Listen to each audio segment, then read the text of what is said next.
It is a great honor to be joined by Mr. James Risen. He is a journalist, and today we're discussing his wonderful new book, The Last Honest Man: The CIA, the FBI, the Mafia, and the Kennedys, and one senator's fight to save democracy. Given the constraints of the time that we have for this interview, we can only focus on the senator's fight, and the senator in question being Frank Church, of Idaho. Welcome, Right. James, to this podcast. How are you doing? I'm good. Thank you for having me. Okay, so first question, you titled this biography of Senator Church, The Last Honest Man. So do you believe that honesty is a necessary virtue of political life? I wish it was. It's there's a lot of dishonest politicians, and that's why I titled the book "The Last Honest Man" because there's so few honest politicians. And I think Frank Church had flaws. He was not a perfect person, but I think at heart he had a basic integrity and a basic honesty, and he tried to live as a political leader in a way that in which he stuck to that basic integrity, and he did so in a way that led him to run, I think, the most important congressional investigation that's ever been conducted. Let's see. So it is known as the Church Committee hearings, and we shall discuss that extensively. Right.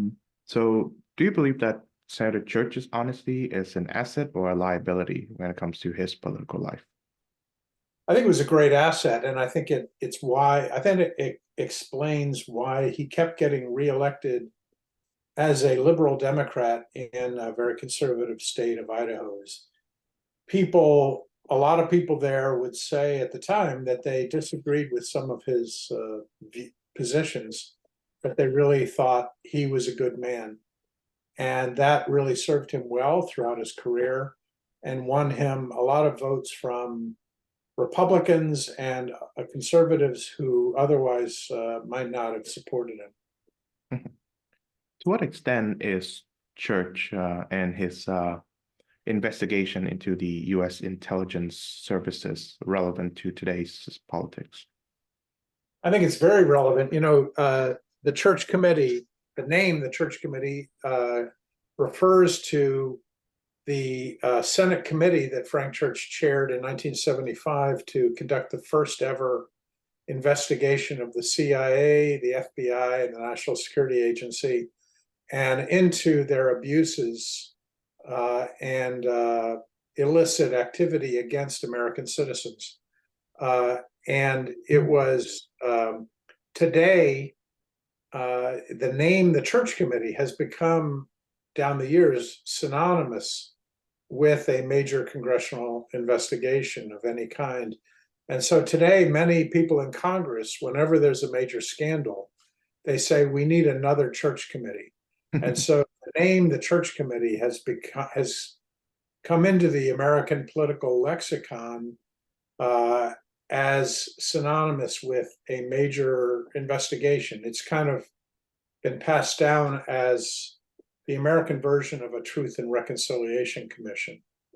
And I think its legacy is that for the very first time, the Church Committee led to reforms that brought the intelligence community under the rule of law for the first time.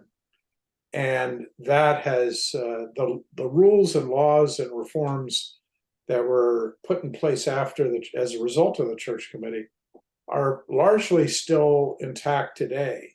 They need upgrading and they're flawed, but it was really the first ever attempt to force the intelligence community to follow rules and stay under the rule of law. So, in the biography, you mentioned Church's service in the U.S. Army's intelligence branch during the Second World War. So, Right. how has that period of time shaped his views on the U.S. intelligence service? Well, it had a huge impact. He was very young in World War II, and in 1945 he was a lieutenant in the U.S. Army as an intelligence officer in China, serving with the U.S. Army's effort to support the Chinese nationalist army of Chiang Kai-shek against the Japanese. And that experience had a major impact on him. He saw that the regime of Chiang Kai-shek was very corrupt and incompetent, and yet the United States was still supporting him. And he came away from that thinking that the United States was overreaching in its imperial efforts and ambitions. And it also led him to, when the Vietnam War started, he compared it to what he had seen in China and realized that the United States was overreaching again, and that was turning into a militaristic empire. And he thought that the CIA and the intelligence community was at the heart of that effort to change America from a republic into an empire. And he spent most of his career opposing that. I suppose that according to Church, America cannot be a republic if it I guess continues in its path to imperial overreach. Yes, that was his core belief, which was he saw Vietnam and the Vietnam War as a symptom of America's post-war slide into militarism and into imperial ambitions. And he wanted to stop that, and he made a huge effort to try to stop the Vietnam War. And he first came to fame prior to the Church Committee with his efforts to defund the Vietnam War through a series of legislative actions called the Cooper-Church Amendments, which became the primary congressional vehicle for trying to stop the Vietnam War in the early 1970s. How do you view, how does Senator Church's view of America's role in the world? How does he believe that America should behave or play in the world stage?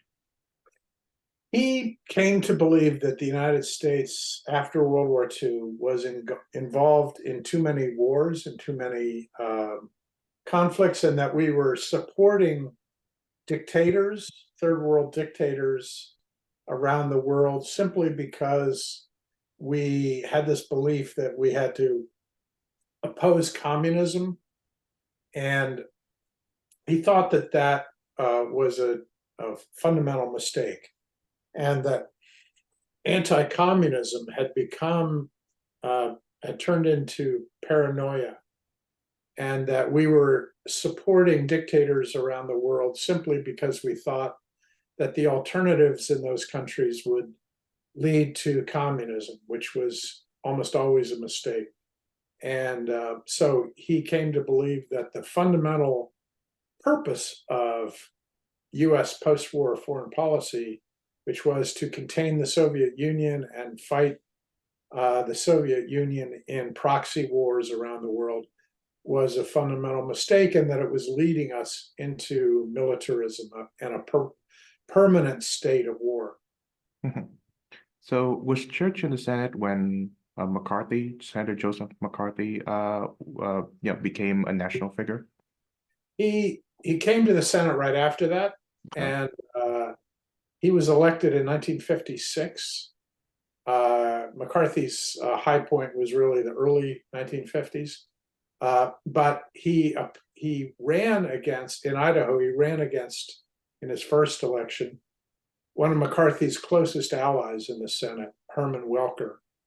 And he defeated Welker in 1956, and that was really seen largely as one of the death blows to McCarthyism. The fact that one of McCarthy's closest lieutenants in the Senate was defeated. Tell me about the politics of the state of Idaho when Senator Church was elected for the first time. Well, Idaho then, it's hard to believe today, but it was almost a swing state, not quite a swing state. It was sort of conservative, but it was not uniformly conservative. Uh, Idaho had become a state uh, when Idaho became a state, like 100 years ago, in the late 19th century, early 20th century, the early days of Idaho politics was very violent because of deep labor and management fights over mining. There was a huge mining interest in the state, silver and lead and iron and some gold, that had led to kind of a mini gold rush in the late 19th century that led to the growth of population in Idaho. But the violence in the labor in the mine fields really influenced the early days of Idaho politics. And so unions were powerful in the early days of Idaho. And that led to some Democratic strongholds in the state. And so over the years, Democrats had actually done pretty well in Idaho. Franklin Roosevelt won Idaho in 4 straight presidential elections from 1932 to 1944. And then Harry Truman won Idaho again in 1948. And so there was a long period when Democrats had done fairly well in Idaho. There had been a series of Democratic governors and Democratic senators and congressmen. But it was still by the 1950s, it was a Republican state. Dwight Eisenhower won in a landslide in 1952 and 1956 when Church ran. And so when Church ran in 1956, he had to convince a lot of people in Idaho to split their ticket. They were going to vote for Eisenhower for president, but he wanted them to also vote for him to get Republican votes.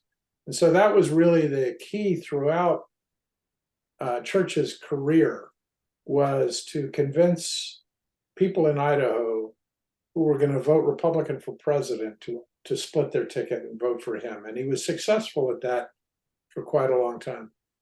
Mhm. Today, Idaho is much more conservative than it was then. And that slow evolution of Idaho really began in the 1970s and 1980s and has continued since then. So Frank Church is the last Democrat elected to the Senate from Idaho. So, how did he come to choose the Democratic Party as his political home? Well, when he was very young, he was probably the smartest kid in school in Boise, where he grew up. And he loved to debate his father. His father was a conservative Republican, small business owner in Boise. And he later told the story that he liked to debate his father so much that he would go to the library and read up on all the issues so that he could talk knowledgeably with his father. And this is in the 1930s. And Franklin Roosevelt was president. And his reading, he later said, and his debates with his father led him to become a New Deal Democrat, a Franklin Roosevelt supporter, to oppose his father, who hated Roosevelt. And so really, he always said that it was his efforts to debate his father at a very young age that really helped solidify his support for Roosevelt and his policies. So he was like a lot of young Americans in the 1930s and 40s who really the only politician they really knew anything about was Franklin Roosevelt and the New Deal. And so that really cemented his legacy. There was a whole generation of politicians like him who grew up in the New Deal and became New Deal Democrats. Now, before diving into the Church Committee, can you name other, I guess, career highlights in Senator Church's life and politics? Yeah, I mean, I think prior to the church committee, his main thing that he was known for, and what he put the most energy into, was trying to stop the Vietnam War. And he spent most of the 1960s in opposition to the war, which was very awkward for him because he was a Democrat, and Lyndon Johnson, who was the president throughout, and who really escalated the war, was also a Democrat, and he had to oppose his own party's president, and that led to very deep, a lot of friction between him and the Democratic White House throughout the 1960s. And then when Richard Nixon became president, he continued to oppose the war even more aggressively. And it was when Nixon came in that he began to push for the Cooper Church amendments, which became the dominant issue for his career prior to the investigations. And it's really what first brought him to national attention. In the late 1960s, early 1970s, he became known as probably one of the most important congressional opponents of the war in Vietnam. And that radicalized him and led him to believe that the United States was becoming a militaristic empire. And it's what really led him to want to investigate the CIA. So, did the senator see himself as anti-establishment? Yes, he did, which was kind of odd since he had spent his whole life, he was elected to the Senate when he was only 32. And so he had spent his whole life really in the establishment, the Washington establishment. But Vietnam really changed him and made him not made him understand how the status quo and the establishment in Washington was to blame for this slide into militarism. And it really revolted him and disgusted him.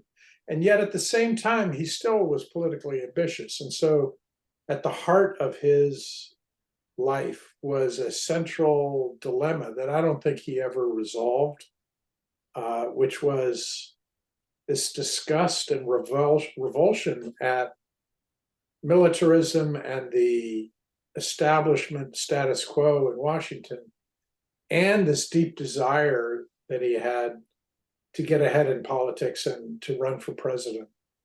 And so that was, to me, the great tragedy of his life, which was that he never really resolved those two very conflicting dynamics in his life.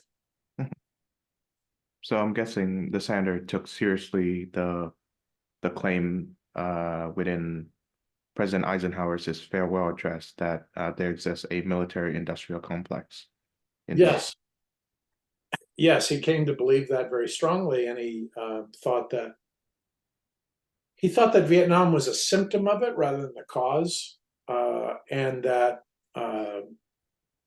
one thing that bothered him, I think, with a lot of other opponents of the war in the Senate and in Congress in general, was that once the war ended, they were willing to go back to the status quo. Whereas he saw that Vietnam was just a symptom of this deeper problem, that this military-industrial complex is dynamic for perpetual war, that he felt there were several large forces in American society that were pushing that. One of them was the rise of the multinational corporation, which was having American multinational companies he believed were subverting American foreign policy for their own ends around the world. And the intelligence community was also subverting the public foreign policy. And so His first investigation, which ran kind of parallel to the church committee, was an investigation of the power of multinational companies around the world and their efforts to bribe and subvert other governments, and their willingness to work with the CIA to overthrow foreign governments. And then that led him to get into the broader investigation of the CIA. Now, before we get into the church committee, so the notion of a deep state or shadow state has kind of become a talking point of the American right at the Right. moment.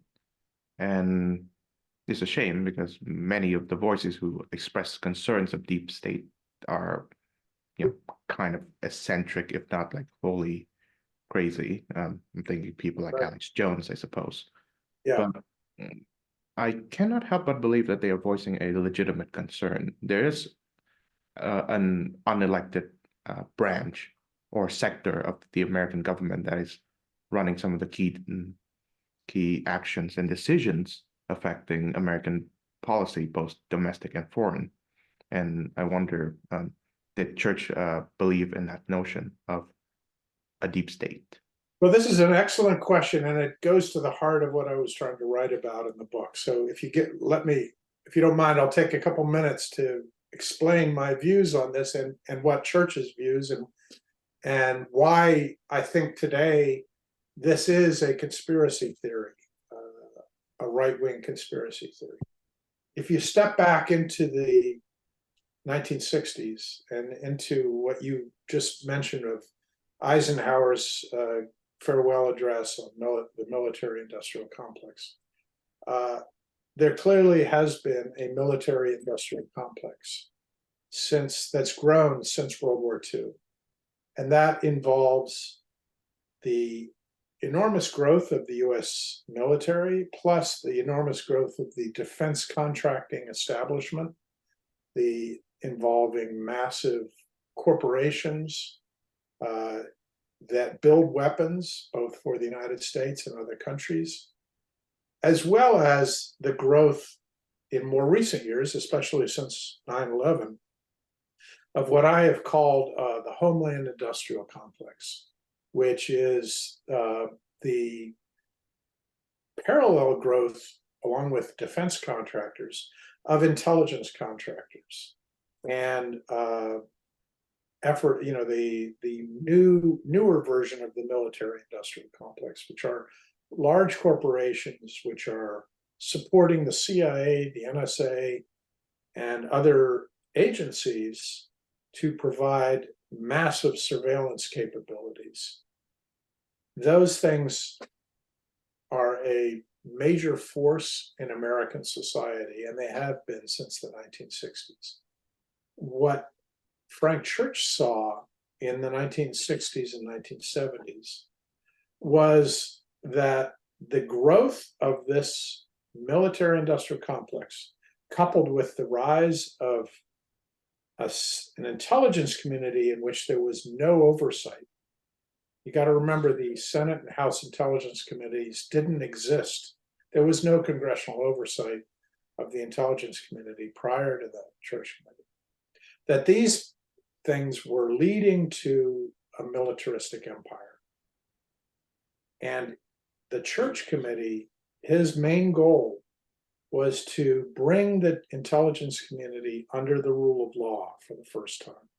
I believe he largely did that. He largely accomplished that. And so those forces still exist. It's not like they went away. What he tried to do was force them to follow some rules.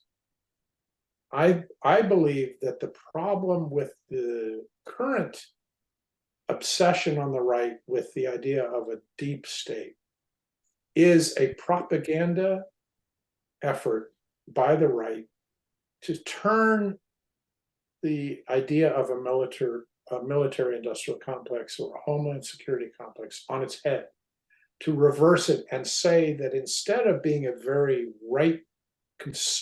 right-wing force for militarism, that it's somehow woke, that it is somehow controlled by progressives when it's the opposite. It's in fact a very conservative, right-wing, revanchist force in American society. And it would be worse today if it hadn't been for the church committee putting some rules in place on the ability of the CIA, the NSA, and the FBI to conduct operations without any regard for the law. So I think that what we have to remember is that the right wing is trying to, and this is really a trait of any good propaganda or disinformation campaign, which is to take, and it's what every good propagandist does, they take a kernel of truth and then they flip it over to make you realize, make you think, well, there's some truth to that, but turning it into a false direction. And so that is the problem.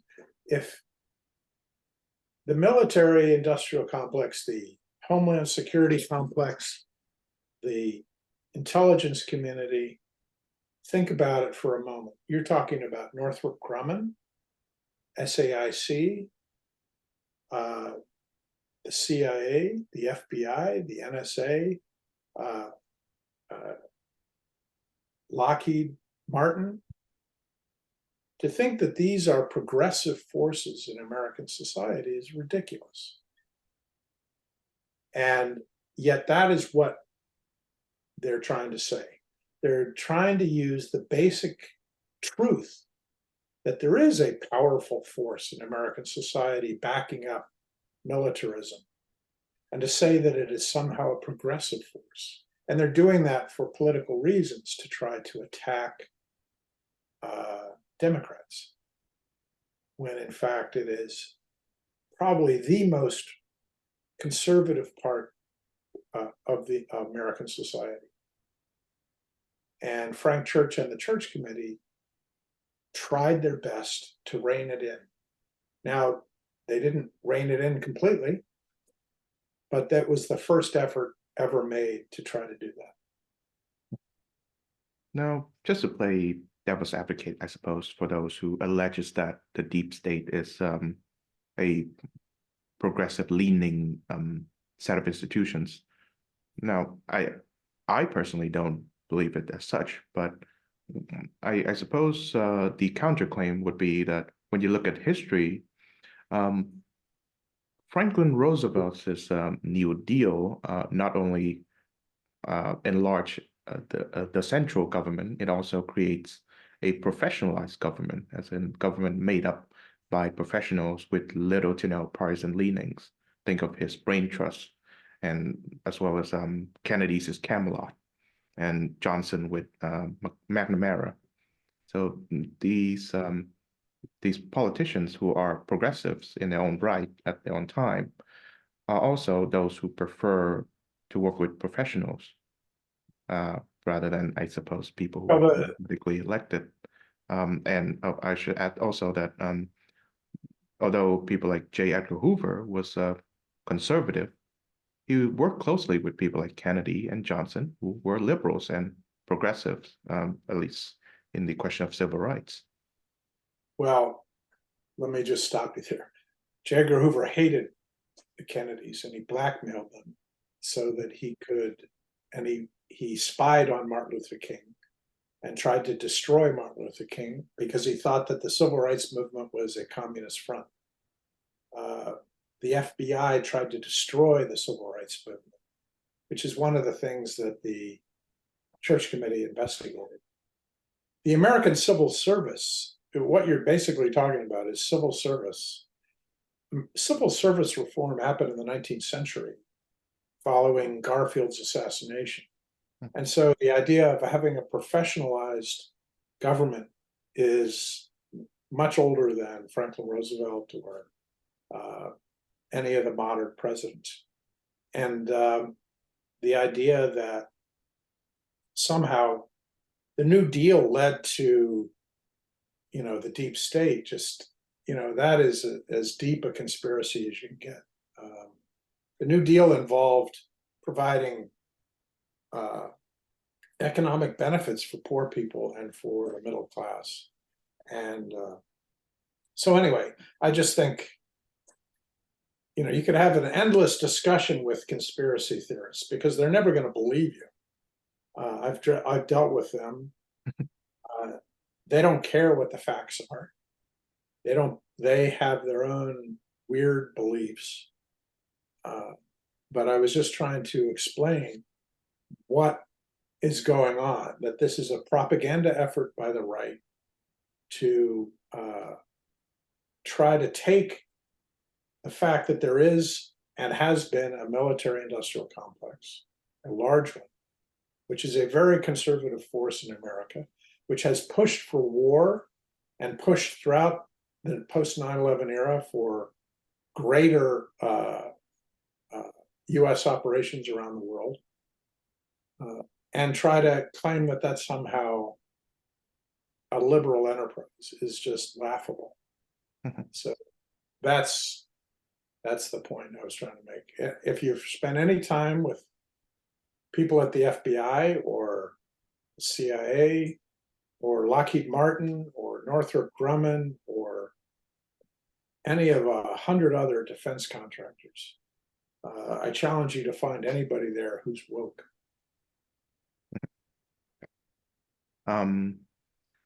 So one of the current figures in American politics who've been kind of gaining an audience in the fringe left and fringe right is Kennedy, Robert Jr. Yeah, right. And to a certain extent, he has been voicing the same concerns regarding multinational corporations and the intelligence service and the military-industrial complex as you have throughout this program, which brings us to Church's, I guess, adversarial relationship towards the Kennedy. So how would you describe that relationship? Frank Church was very close to John Kennedy. They were senators together in the late 1950s. And when John Kennedy became president, he was the only president that Frank Church considered a friend of his.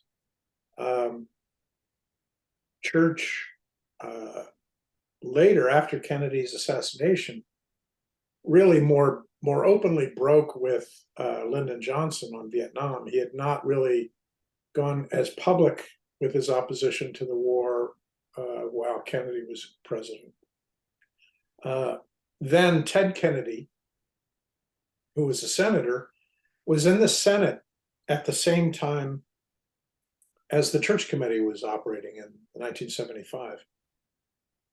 At the time of the Church Committee, the Church Committee had to investigate some elements of what the CIA had done during the Kennedy administration. And Church was worried about how Ted Kennedy would respond. And so he asked one of the other senators, Democratic senators on the committee, to tell Ted Kennedy what they were finding out about, in particular, about John Kennedy's womanizing while he was president, because they were investigating a really amazing story, which was they had found that the CIA under Kennedy had formed an alliance with the mafia to try to kill Fidel Castro, the Cuban leader. And one of the mafia leaders involved in the alliance with the CIA was Sam Giancana, who was a Chicago mob boss. He had, one of his mistresses was a woman named Judith Campbell. And she was also sleeping with John Kennedy at the time. And so they had to investigate that and tell Ted Kennedy what they had found. And at the same time, Frank Church was thinking about running for president in 1976, even while he was running the church committee in 1975. And he knew that Ted Kennedy might also run for president in 1976. But he wasn't sure because Kennedy had gotten caught up in the Chappaquiddick scandal a couple of years earlier, in which a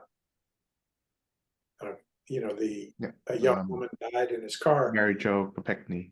Right. And so it looked like Kennedy wasn't going to run in 1976, but Church wasn't completely sure. And so he had a kind of an awkward relationship during the church committee with Ted Kennedy. Yes. And of course, Kennedy, I think, did run in 76, but of course he lost to Carter. Well, he ran in 1980. Oh, okay. 80. I see. He didn't run in 1976 when Carter won, but then he ran in the primaries in 1980 against Carter, who was then the incumbent, and he lost in the primaries in 1980. Oh, right. I stand corrected. So you mentioned earlier about how the FBI tried to derail the civil rights movement. I believe one of the most shocking findings in the church committee was that Hoover authorized I guess what you would call a poison pen letter to Dr. King. Right. The FBI at the time was wiretapping Dr. King, and the tapes contained, well, his rather notorious record of womanizing, and they were using that to blackmail him. Right. So among that, what was the church committee's findings regarding the FBI's interference with the civil rights movement and Dr. King in particular? Well, I think it was one of I've argued in the book that there were three really important investigations by the church committee that really stand the test of time. One was their investigation of the CIA and their alliance with the mafia to try to kill Castro. Another was their investigation of the NSA, which most Americans at the time didn't even know existed. Mm-hmm. And the third was the FBI's harassment of Martin Luther King, which they were trying over the years to completely discredit him and destroy the civil rights movement. And as you say, the FBI was conducting illegal wiretaps of Martin Luther King. At first, they started the wiretapping to try to prove that he was a communist puppet. And when they found no evidence of that, they kept the wiretaps going because they found that he was sleeping with other women besides his wife. And they changed the nature of their harassment and investigation of him from trying to look for communist ties to just try to destroy his personal reputation because of his womanizing. And they created this, like what we would call a mixtape today, of a collection of wiretaps of him sleeping with women, where they could hear him sleeping with women. There was no video. And they put all that in one tape and included a note saying, you have 34 days, you know what to do. And at the time, the timing of that suggested that what they were talking about was 34 days from that point, he was about to be awarded the Nobel Peace Prize. The ceremony for the Peace Prize was about 34 days from when they wrote this. And you know what to do came after a long discussion of how this showed that he was a immoral man. And so it was clearly a reference that they thought he should kill himself before the Nobel Peace Prize ceremony. And the implication was, we will release this publicly if you don't. The tapes were anonymously sent, but immediately King and his aides knew that it came from the FBI because no one else would have had the power to do that. And it was really kind of the low point for the FBI's efforts to destroy King. It didn't work, but they continued to try to discredit him for years afterwards. So the church committee was started in the wake of Watergate, which of course included wiretapping and the intelligence services, specifically the CIA. So I wonder, was there a bipartisan interest in unveiling the abuses and misconduct of the intelligence agencies? Yeah, there was. I think it's hard to get back into the climate of the 1970s, but the Senate was a much more bipartisan place than it is today. And there were a lot of senators who came away from the Watergate hearings believing that they hadn't gotten to the bottom of the role of the CIA in Watergate. And particularly Howard Baker, who was a Republican senator, who had been one of the leading Republican senators on the Watergate committee, felt that way. He was convinced that the CIA's role had been bigger than it had come out, and he wanted to investigate that. And the reason the Church Committee was finally formed was in December 1974, the New York Times investigative reporter Sy Hersh broke a major investigation of the CIA's domestic spying operations against American civil rights and anti-war leaders and dissidents. And that led to an outcry and an argument and calls for congressional investigations of the CIA. And Baker wanted to be part of the investigation because he believed that the CIA's role in Watergate hadn't been fully explored. And a lot of people at the time that the Church Committee was created, a lot of people, including Frank Church, thought that what they were going to be investigating primarily were the abuses of the CIA under Richard Nixon. And a lot of people saw this investigation as Watergate 2.0. But what they found as soon as they started digging into the CIA, they found that the abuses went way back and that it happened under every president, and that there was some of the worst abuses went back to the Eisenhower, Kennedy, and Johnson administrations and not just the Nixon administration. So the Democrats on the committee had to kind of rethink what they were trying to do, because a number of them had gotten onto the committee thinking, oh, we're going to investigate Nixon. And it was difficult politically for some of them to agree to investigate John Kennedy, and in particular because he had been assassinated and he was like the leading political martyr of the Democratic Party. And that made it difficult for them to want to unearth the abuses of the CIA during his presidency. Mm-hmm. But they went ahead and did it. That was probably one of the moments when Church's basic honesty came through.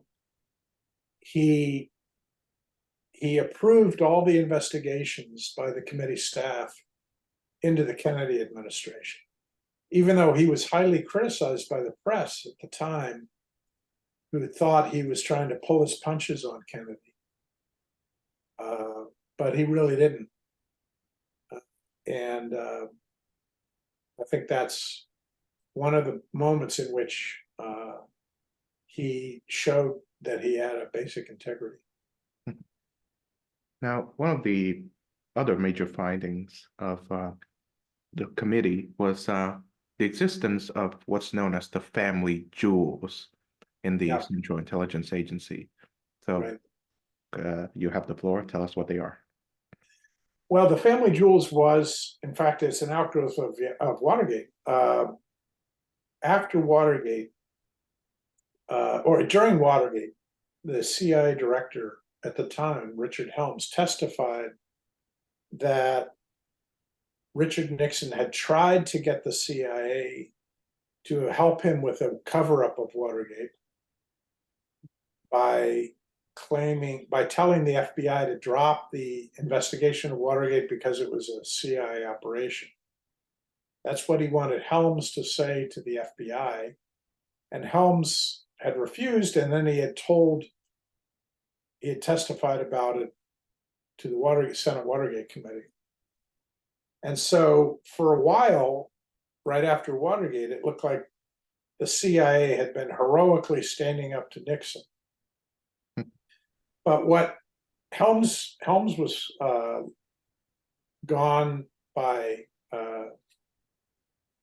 immediately after that, and a new CIA director, James Schlesinger, came in 1973, right when there was some testimony in court in some of the Watergate-related court cases showing that the CIA had actually helped the Watergate burglars in ways that Helms had not revealed, and that there was some logistical support and other supporting efforts because some of the Watergate burglars were former CIA employees or contractors. And so Schlesinger was worried that this was all going to blow back on him now. And so he sent out an order to everyone in the CIA saying, I want to know about every possible past illegal act or activities by the CIA throughout its history that might cause political damage or be considered controversial or wrong today.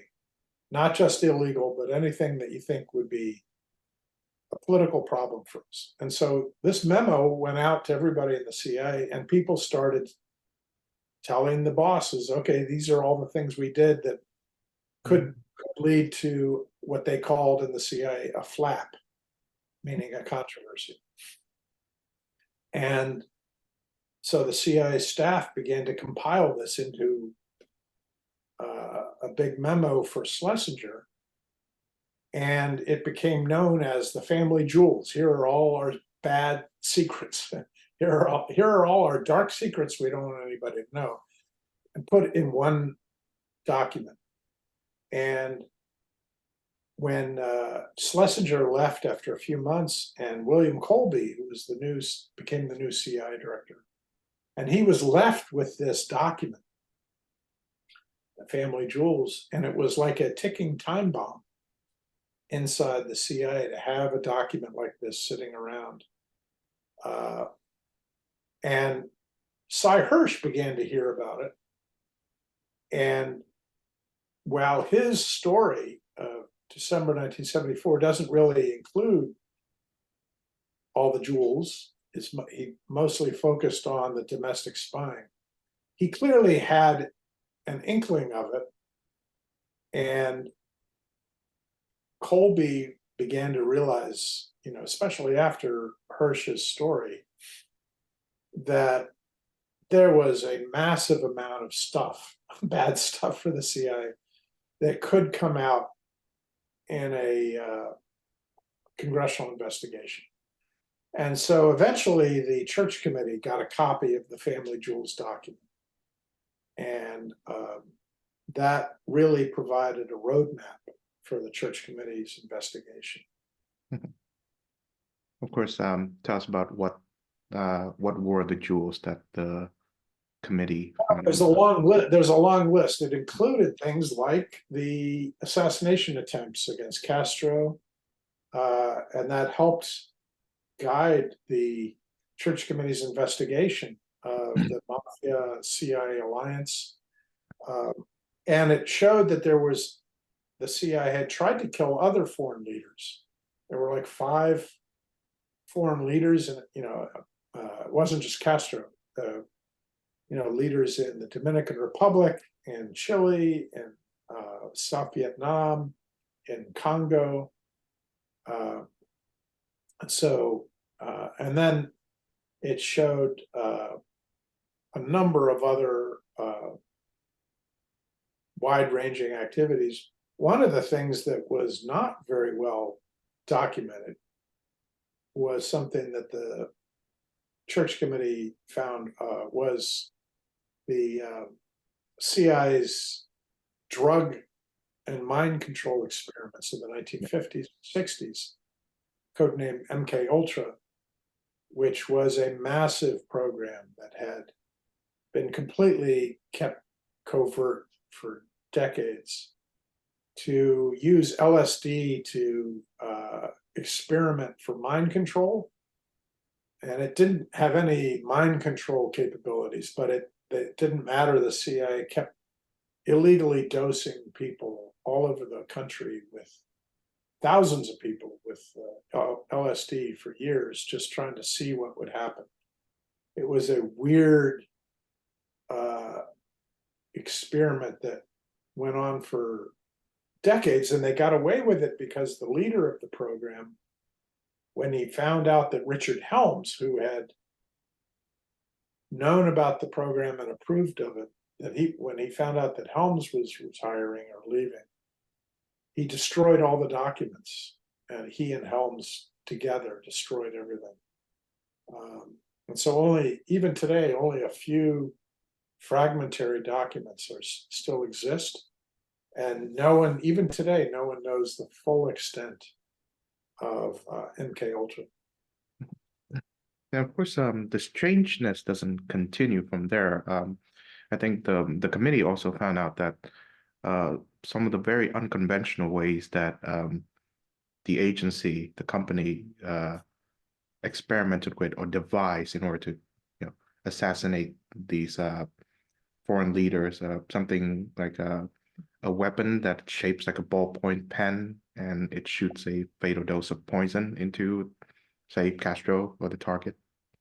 Yeah, one of the very first public hearing that the committee held in September 1975 was about the CIA's toxic poison weapons and their efforts to use a dart gun to shoot poison darts at small poison darts at people.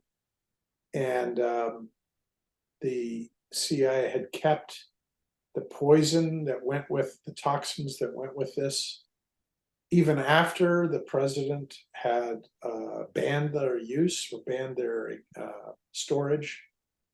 And that was the first major public investigation. And Frank Church famously, at the opening of the hearing, held up the dart gun, which was a big contraption. Kind of looked like a handgun, but it was bigger and bulkier. And that is the picture of him holding up that dart gun became the iconic image of the Church Committee, and it's became the photo that even today is how Church and the Church Committee are remembered. So I'm not sure to what extent is Church against the Soviet Union, what his views on the Soviet Union was, but I must imagine that when he found out about these things, when the committee found out about these things, it really shattered his image of America's standing in the Cold War, so to speak, in that America presents itself as a democratic order against a non-democratic order, the Soviets. But what the CIA and what the FBI does is virtually indistinguishable from what the KGB or the secret police of Moscow was doing to its own citizens. Yes, and he said that repeatedly. He said that the CIA's activities reminded him of the KGB, and he gave speeches throughout the late 1960s and throughout the 1970s, comparing American foreign policy to that of the Soviet Union. He thought that we were no better than the Soviet Union in a lot of ways, that we were becoming a militaristic empire, and that our activities in Vietnam were no better than, for instance, the Soviet invasion of Czechoslovakia in 1968. And he compared the CIA to the KGB and thought that the reason it was important to make all of this public was so that the CIA could not operate like the KGB anymore. And I think that was really the most important legacy that he had, was to rein in the power of the CIA and the FBI and to stop them from the rogue operations they had conducted prior to that.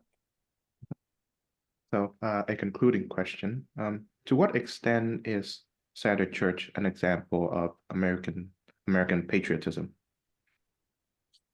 I think he was a great patriot because he believed that it was important for America's flaws to be revealed, to show that we understood that democratic countries had to be better and had to be truthful and honest with the world about themselves, that we couldn't count on the support of anyone, either at home or abroad, if we weren't honest about our own mistakes and fix them. And that what separated dictatorships from democracies was a belief in honesty and transparency, and a belief that we